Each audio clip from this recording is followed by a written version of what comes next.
Selamat siang dan salam sejahtera untuk kita semua. Om Swastiastu. Yang terhormat Ibu Niputu Diah Yeni Rahayu selaku Kepala SD Negeri Patonja, Bapak Ibu Guru yang saya hormati, serta rekan-rekan peserta kegiatan diseminasi yang berbahagia. Puji syukur marilah kita panjatkan kehadapan Ida Sang Yang Widiwasa, Tuhan Yang Maha Esa, karena atas rahmat dan karunia-Nya kita dapat berkumpul bersama pada siang hari ini dalam keadaan sehat untuk melaksanakan kegiatan diseminasi proyek transformasi kepemimpinan sekolah dengan tema optimalisasi kualitas pembelajaran melalui desain pembelajaran interaktif pada kegiatan intra dan co-kurikuler di SD Negeri Patonja. Bapak Ibu yang berbahagia, kegiatan diseminasi ini merupakan bagian dari tindak lanjut program pendidikan calon kepala sekolah Angkatan 1 tahun 2025 yang bertujuan untuk berbagi praktik baik dan hasil pembelajaran mengenai penerapan kepemimpinan pembelajaran yang berdampak pada peningkatan kualitas proses belajar mengajar di sekolah. Melalui kegiatan ini, kita akan mendengarkan paparan hasil proyek inovasi dari Ibu Gusti Ayu Komangyanti Lestari yang telah mengembangkan desain pembelajaran interaktif untuk mengoptimalisasikan kegiatan intra dan co-kurikuler di SD Negeri Patonja. Harapannya, melalui kegiatan ini, kita semua dapat memperoleh inspirasi baru dalam meningkatkan mutu pembelajaran yang kreatif, bermakna, dan berpusat pada siswa. Baik Bapak Ibu, sebelum memasuki acara inti, marilah kita buka kegiatan siang hari ini dengan berdoa bersama, agar seluruh rangkaian acara berjalan dengan lancar dan membawa manfaat bagi kita semua. Untuk doa saya pimpin langsung. Baik Bapak Ibu, doa bersama sesuai keyakinan masing-masing. Berdoa mulai.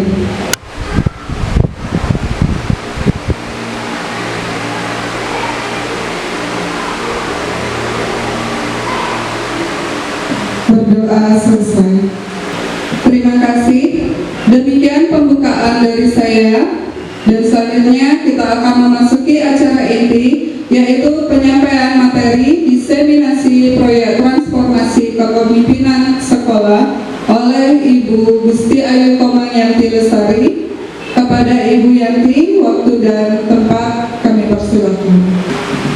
Saudara remaja, jika tiada orang pengasuhan rumah, Om Swastiastu. Wassalamualaikum warahmatullahi wabarakatuh. Shalom, namo buddhaya. Salam kebajikan, salam sejahtera untuk kita semua. Yang saya hormati Ibu Kepala Sekolah SD Negeri Patonja, yang menghormati pula Bapak Ibu Guru serta staf kepegawaian SD Negeri Patonja. Terima kasih di siang hari ini kita semua sudah berkumpul di sini. Izinkan yang untuk menyampaikan tentang proyek transformasi kepemimpinan sekolah yang sudah saya buat sebagai tindak lanjut dari pelatihan bakal calon kepala sekolah angkatan pertama Provinsi Bali di tahun 2025 ini. Dia mohon izin untuk berdiri, Bapak Ibu. Baik Bapak dan Ibu, jadi proyek transformasi kepemimpinan sekolah yang sudah saya susun mengambil judul optimalisasi kualitas pembelajaran melalui desain pembelajaran interaktif pada kegiatan intra dan co-kurikuler di SD Negeri Patonja. Judul ini saya ambil berdasarkan dari yang pertama itu capaian kualitas pembelajaran di rapor pendidikan. Jadi apa yang saya buat ini merupakan tindak lanjut dari rapor pendidikan kita sekolah kita di tahun 2025, di mana saya perhatikan, tidak ada warna merah Bapak Ibu. Luar biasa di tahun ini. Mudah-mudahan ke depannya semakin baik lagi untuk SD Negeri Patoje. Dan ada beberapa saja yang saya perhatikan di sini ada di kategori sedang. Kategori sedang yang salah satunya itu merupakan capaian pada kualitas pembelajarannya. Nah, dari kategori sedang inilah yang kualitas pembelajaran inilah saya mengambil judul tersebut. Yang kedua dari metode belajar, karena saya perhatikan metode pembelajaran kita masih banyak yang teacher center, maksudnya masih banyak gurunya yang mentransfer materinya, belum dua arah. Alangkah baiknya pada kegiatan ini kita bahas terkait tentang interaktif, pembelajaran interaktif untuk membuat kegiatan pembelajaran kita di kelas menjadi lebih aktif lagi. Jadi bukan hanya guru pusatnya, siswa pun juga ikut terlibat dalam dua arah. Berikutnya, ini adalah hasil refleksi bersama antara kita sebagai guru dan juga ibu kepala sekolah, menunjukkan perlunya perencanaan berbasis data dan kolaborasi guru, di mana kegiatan pembelajaran yang kita lakukan merupakan refleksi dari kegiatan pembelajaran atau data yang kita dapatkan di pembelajaran sebelumnya. Selanjutnya, ini merupakan sejalan dengan kebijakan transformasi pembelajaran berbasis data dan berdiferensiasi berdasarkan Kemendikbudristek. Nah, inilah dari latar belakang inilah diperlukan inovasi yang saya ambil melalui pembelajaran interaktif di intra dan co-kurikuler untuk meningkatkan mutu belajar. Yang saya buat tujuan umumnya itu meningkatkan kualitas pembelajaran melalui penerapan desain pembelajaran interaktif yang aktif, kolaboratif, dan bermakna. Ini juga ada kaitannya dengan pembelajaran mendalam kita yang sedang kita pelajari saat ini. Jadi tujuan khususnya yang pertama meningkatkan keterlibatan siswa dalam proses belajar. Berikutnya mengembangkan kompetensi guru dalam pembelajaran inovatif berbasis data. Yang ketiga, mendorong budaya reflektif dan kolaboratif antar guru. Yang terakhir, meningkatkan capaian literasi dan numerasi siswa. Saya harapkan dari proyek yang saya buat ini, dengan kerjasama kita semuanya, tujuan-tujuan ini akan dapat tercapai. Sasaran dari proyek yang saya buat ini yang pertama adalah guru, di mana guru mampu merancang dan menerapkan pembelajaran interaktif. Yang kedua, berkolaborasi dan reflektif melalui kelompok belajar guru yang sudah kita miliki di sekolah, Gema Fortuna. Sasaran berikutnya adalah siswa yang menjadi sasaran bagi pembelajaran kita sebenarnya, di mana saya berharap siswa itu menjadi aktif, berpartisipasi dalam kegiatan belajar. Berikutnya juga siswa meningkatkan kemampuan literasinya, numerasi, dan 4C, kritikal, kreatif, kolaboratif, dan komunikatif. Dan yang ketiga adalah untuk sekolah. Yang saya harapkan sekolah mampu menjadi model inovasi pembelajaran interaktif berkelanjutan. Isu strategis kepemimpinan di sini yang saya munculkan. Yang pertama, penguatan kapasitas guru dalam pembelajaran inovatif. Masih perlu pendampingan merancang pembelajaran interaktif di sini guru-gurunya. Maka dari sini saya harapkan dengan kegiatan ini nanti berlanjut lagi dibawa oleh kelompok belajar untuk dilanjutkan mendesain kegiatan pembelajaran kita depannya. Yang kedua, kepala sekolah berperan sebagai instructional leader melalui supervisi dan mentoring. Isu berikutnya adalah transformasi tata kelola pembelajaran berbasis data, di mana data assessment belum dimanfaatkan secara maksimal. Biasanya kita mengajar atau melakukan rencana pembelajaran, membuat rencana pembelajaran sangat jarang Bapak Ibu menggunakan data dari rapor hasil pendidikan, rapor pendidikan kita.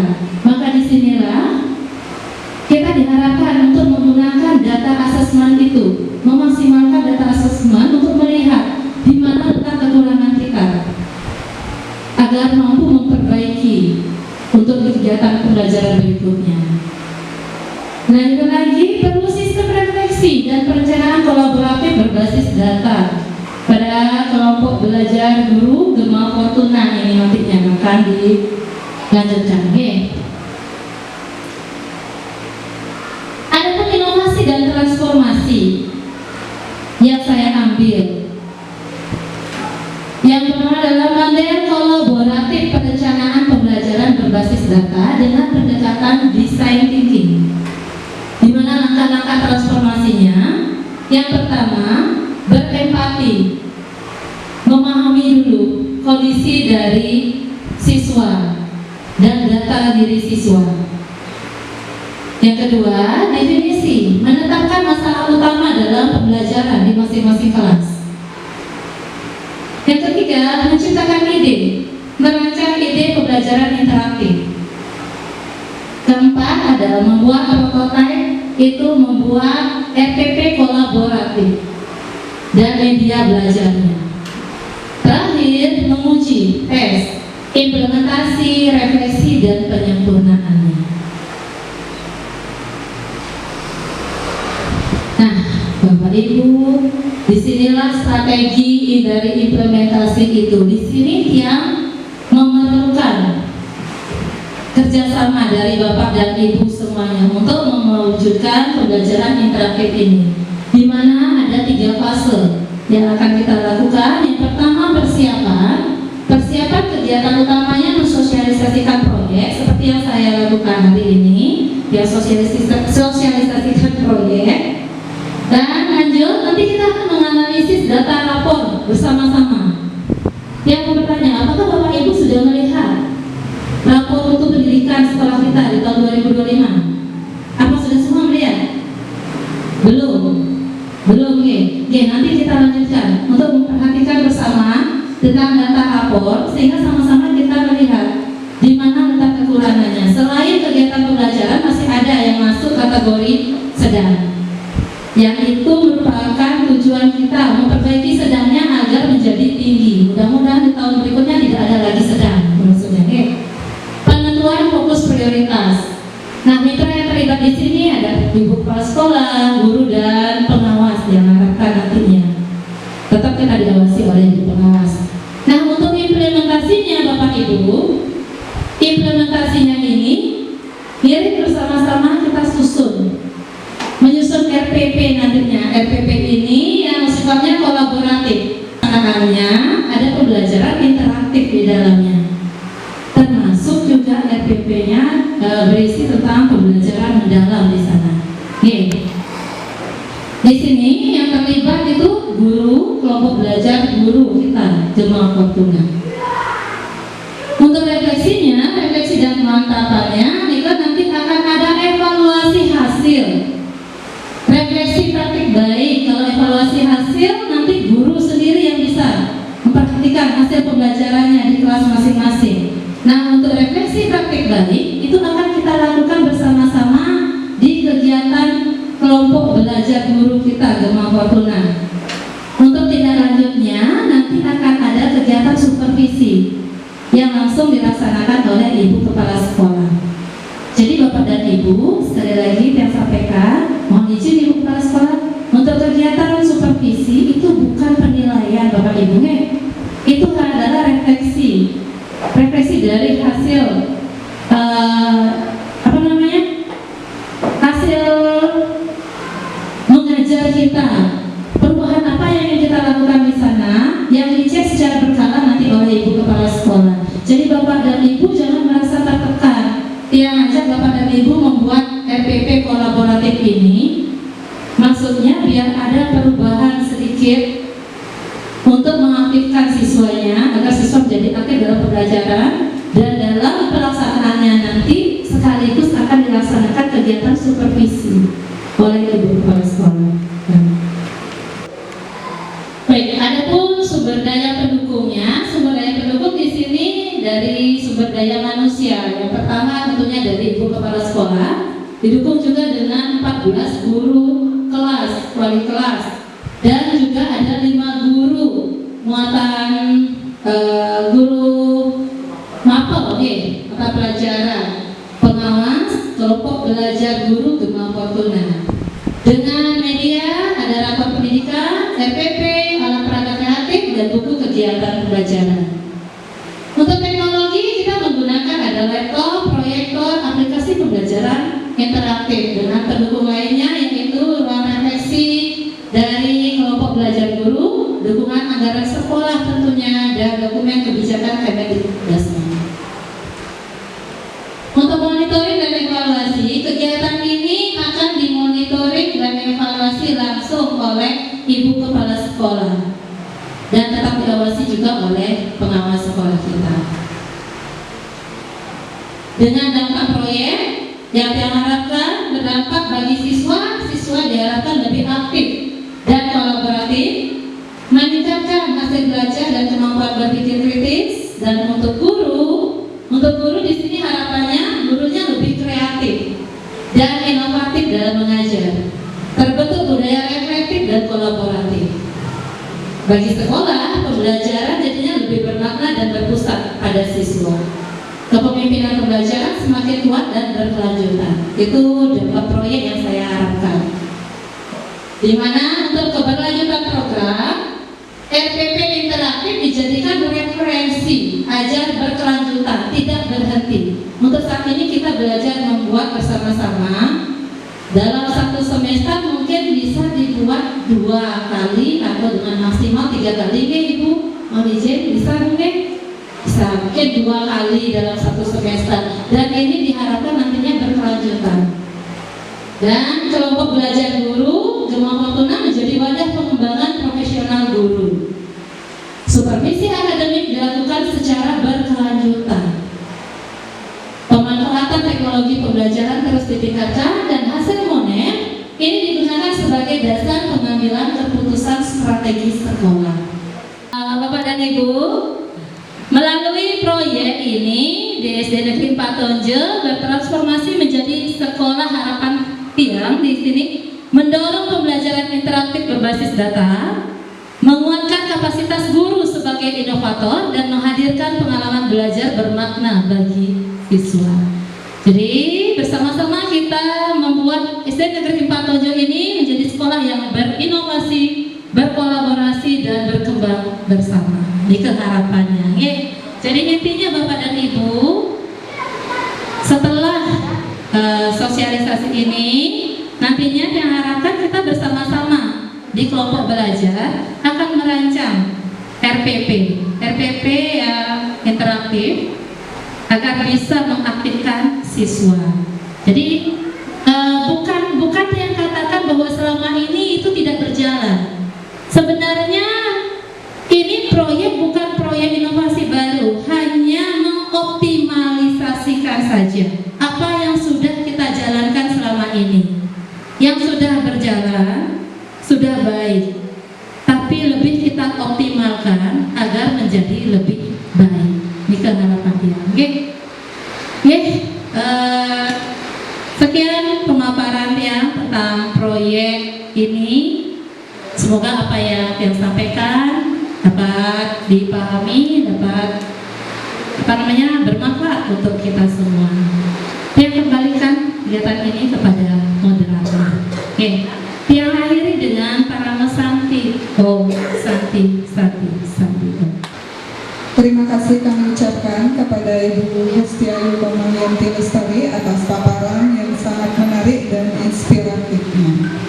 Selanjutnya kita akan memasuki sesi diskusi dan tanya jawab. Pada sesi ini Bapak Ibu Guru dipersilakan untuk menyampaikan pertanyaan, tanggapan maupun masukan yang dapat memperkaya pemahaman kita terkait proyek transformasi kepemimpinan sekolah yang telah disampaikan oleh Ibu Yanti tadi. Dari sesi ini kami harapkan dapat menjadi wadah berbagi pengalaman yang memperkuat praktik baik dalam penerapan pembelajaran interaktif di kegiatan intra maupun kokurikuler di SD Negeri 4 Tonjel.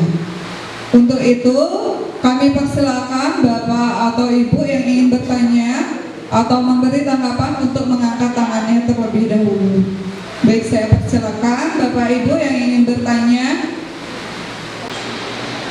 Baik, saya persilakan untuk Ibu Tia. Ya. Banyak terima kasih atas waktu yang telah diberikan. Karena izin untuk berdiri ya. Perkenalkan, nama saya Ibu Tia. Di sini saya ingin bertanya terkait dengan materi yang telah Bu Yanti sampaikan mengenai bagaimana strategi konkret yang dapat dilakukan guru untuk memastikan pembelajaran interaktif yang tidak hanya menarik tetapi juga bermakna bagi siswa pada kegiatan intra dan co-kurikuler. Terima kasih. Langsung dulu ya untuk pertanyaannya Ibu Tia ya. Untuk selanjutnya, Bapak ada Ibu atau Bapak yang ingin bertanya kembali? Baik, terima kasih atas waktunya. Di sini saya akan bertanya, menurut Bu Yanti, bagaimana kegiatan kurikuler dapat dijadikan sarana penguatan pembelajaran interaktif yang mendukung capaian intrakurikuler? Terima kasih. Baik, untuk Bapak Ibu, apakah ada yang ingin bertanya kembali? Cukup? Oke, kalau cukup, untuk tanggapan dari pertanyaan Bapak Ibu-Ibu, saya berikan kesempatan kepada Ibu Yanti untuk menanggapinya. Oke, terima kasih. Untuk pertanyaan pertama tadi, kalau yang tidak salah angkat strategi konkret yang dapat dilakukan guru. Oke, untuk memastikan pembelajaran interaktifnya tetap tidak hanya menarik tapi juga bermakna pada kegiatan intra maupun co-kurikuler. Untuk strategi konkretnya, kita bisa merancang pembelajaran berbasis aktivitas sesuai dengan pengalaman langsung siswa, Bapak Ibu. Jadi disesuaikan dengan pengalaman langsung siswa dalam kehidupannya sehari-hari. Kita juga bisa menggunakan media digital, media interaktif itu, terus mengaitkannya dengan kehidupan siswa sehari-hari sehingga lebih nyata dirasakan jadinya oleh siswa. Dan kita juga bisa merancang pembelajaran berdiferensiasi, menyesuaikan dengan kebutuhan siswa dan kemampuan dasar siswa. Jadi di awal kegiatan pembelajaran kita bisa cek dulu siswanya, memberikan semacam asesmen awal untuk melihat apa yang dibutuhkan oleh siswa, seperti apa cara belajarnya, sehingga kita bisa memenuhinya sesuai dengan kebutuhan dia, sesuai dengan kemampuannya. Terus lagi satu, untuk refleksi akhir. Di setiap pembelajaran yang kita lakukan, alangkah baiknya kita mengatur waktu untuk refleksi akhir. Refleksi akhir itu kita gunakan untuk mengukur sejauh mana tingkat keberhasilan kita mengajar di kelas, yang nantinya sebagai acuan pedoman yang kita gunakan untuk melaksanakan pembelajaran berikutnya. Yang itu dari Tia, bagaimana Bu Tia? Dan teman-teman yang lain bisa dipahami ya? Terima kasih. Dan untuk pertanyaan kedua dari Jero, tadi yang perlu sebentar, yang tadi mencatat di mana nih pertanyaannya Bu Jero? Bagaimana kegiatan co-kurikuler Niki dapat dijadikan sarana penguatan pembelajaran interaktif yang mendukung capaian intrakurikuler, gitu nih, Bu Jero kalau nggak salah. Nih, untuk kegiatan untuk kegiatan co-kurikuler seperti contohnya pramuka, terus seni, kan itu banyak juga kegiatan co-kurikuler kita di sekolah. Selain itu juga kegiatan proyek lingkungan, itu bisa menjadi wadah langsung, teman-teman. Bisa menjadi tempat langsung untuk kita melaksanakan proyek yang terintegrasi dengan intrakurikuler, dengan pelajaran kita di kelas. Misalnya pelajaran IPA. Pelajaran IPA bisa kita laksanakan langsung di kegiatan luar kelas di saat kegiatan kokurikuler tersebut. Jadinya lebih cepat muridnya paham karena kita bawa dia ke kehidupan nyata, ke kontekstual langsung, dan pembelajarannya pun menyenangkan kalau langsung kita bawa di kegiatan kokurikuler tersebut. Yang tadi Bu Jero. Bagaimana Bu Jero? Mungkin ada lagi yang ingin Bu Jero tanyakan? Ampun, Bapak Ibu, apa yang sudah sampaikan tadi sesuaikan juga dengan pertanyaan dari teman-teman. Mungkin Bapak Ibu masih ada sedikit kebingungan tentang maksudnya apa sih ini RPP interaksi dan interaktif, dan lanjut juga dengan pembelajaran mendalam. Nanti untuk tindak lanjutnya kita lanjutkan di kegiatan kelompok belajar nih. Mohon izin dulu kepada Ibu Ketua KB, guru, untuk kegiatan kita jadwalnya kapan ya Bu Selvi? Jumat ini. Jadi Bapak Ibu hari Jumat niki yang harapkan Bapak Ibu semuanya membawa rancangan dari RPP-nya. RPP yang digunakan 1 hari aja. 1 hari mungkin diambil di minggu depan niki. Dari hari Senin sampai Sabtu, di hari apa Bapak Ibu rancang 1 RPP. Coba dulu dirancang, nanti kita diskusikan bersama di kegiatan kelompok belajar guru Gema Fortuna ini di hari Jumat. Bersama-sama nanti kita cek apakah sudah sesuai dengan harapan kita atau tidak. Ini teman-teman yang kembalikan kegiatan kepada moderator. Terima kasih. Baik, terima kasih Bu Yanti atas tanggapannya dan tindak lanjutnya untuk nanti. Baik, untuk teman-teman Bapak Ibu guru, apakah ada yang ingin bertanya kembali atau memberikan tanggapan? Cukup? Oke, kalau cukup, saya ucapkan terima kasih kepada Bapak Ibu peserta untuk kegiatan hari ini atas pertanyaannya dan semangatnya dalam sesi tanya jawab hari ini. Baik, dari sesi ini kita telah memperoleh banyak pandangan yang sangat berharga tentang bagaimana pembelajaran interaktif dapat diterapkan secara bermakna baik dalam kegiatan intrakurikuler maupun kokurikuler. Dengan demikian, atas tanggapan yang diberikan oleh Ibu Yanti, sesi diskusi kita tutup. Mari untuk sesi selanjutnya atau kegiatan selanjutnya, saya berikan kesempatan untuk notulen untuk menyampaikan kesimpulan yang diperoleh dalam kegiatan hari ini. Baik, terima kasih atas waktu yang diberikan kepada saya. Baik, Bapak Ibu, dari kegiatan tanya jawab tadi, sesi tanya jawab, dapat kami simpulkan hasil diskusi tanya jawab kegiatan diseminasi proyek transformasi kepemimpinan sekolah dengan tema optimalisasi kualitas pembelajaran melalui desain pembelajaran interaktif pada kegiatan intra dan kokurikuler di SD Negeri 4 Tonje. Saya simpulkan, guru perlu merancang pembelajaran berbasis aktivitas dan pengalaman langsung siswa agar pembelajaran interaktif tidak hanya menarik tetapi juga bermakna. Kemudian, kegiatan kokurikuler dapat dijadikan sarana penguatan pembelajaran interaktif dengan mengintegrasikan konsep intrakurikuler ke dalam kegiatan nyata seperti pramuka, seni, dan proyek lingkungan. Melalui penerapan strategi ini diharapkan kualitas pembelajaran di SD Negeri 4 Tonje semakin meningkat dan siswa memperoleh pengalaman belajar yang menyenangkan, kontekstual, serta bermakna. Demikian kesimpulan yang bisa kami sampaikan dari hasil diskusi dan tanya jawab ini. Untuk waktu saya kembalikan kepada moderator. Baik, terima kasih saya ucapkan kepada Ibu Ari atas penyampaian kesimpulannya.